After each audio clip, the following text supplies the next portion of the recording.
Minute MBA: Why outsourcing is bad for business.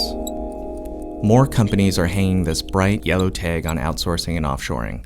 They seemed like good ideas at the time.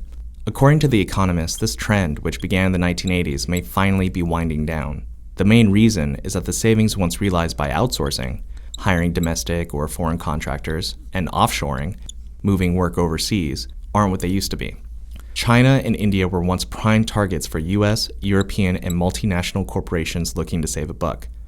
Both were valued for their low-cost pools of highly skilled workers.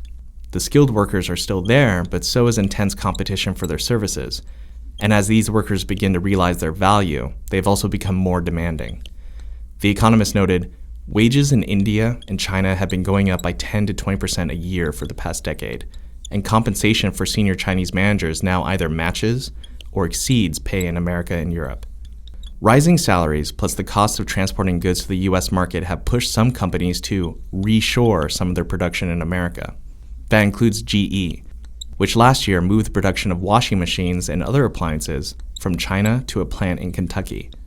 Besides higher overseas costs, other factors bolster the argument that the grass isn't always greener in India, China, or Malaysia. A case in point is Apple's relationship with China-based Foxconn. Foxconn's enormous capacity to mass-produce the iPhone and other Apple products was an advantage. But a series of widely publicized reports, most of which focused on Foxconn's abysmal treatment of its workers, outraged many Americans, embarrassed Apple officials, and damaged the company's brand. Chief Executive Tim Cook ordered an investigation. In December, Cook announced that Apple would move the production of some Mac computers from China to America. Although Cook declared that the main goal was to create American jobs, it can also be seen as a gesture to placate critics of the Apple-Foxconn relationship. Then there's Boeing, the poster company for outsourcing gone bad.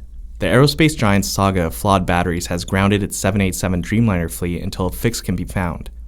According to the Seattle Times, the likely culprit is the hands-off structure of this round of outsourcing, where the company contracted with about 50 top-tier suppliers and essentially outsourced responsibility.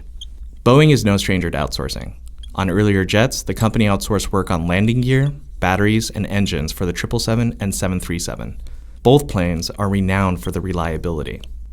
But according to the Times, the company gave too much autonomy to their major suppliers and surrendered oversight of subcontractors to the contractors themselves. The result is that there were too many players working on too many pieces with no centralized system of quality control.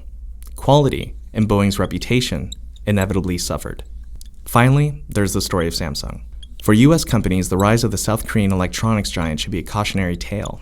According to The Economist, South Korean business leaders rarely outsource production and believe that American and European companies are making a mistake in outsourcing as much manufacturing as they do, because this allows other firms a great deal of insight into their processes. They should know. It's the blueprint Samsung followed when it was an outsourcing partner for Japanese firms. The loss of intellectual property that ends up strengthening competition. It's an irony, and one more factor for American corporations to consider when deciding whether it's time to bring foreign production home. For more videos from Minute MBA, check out onlinemba.com.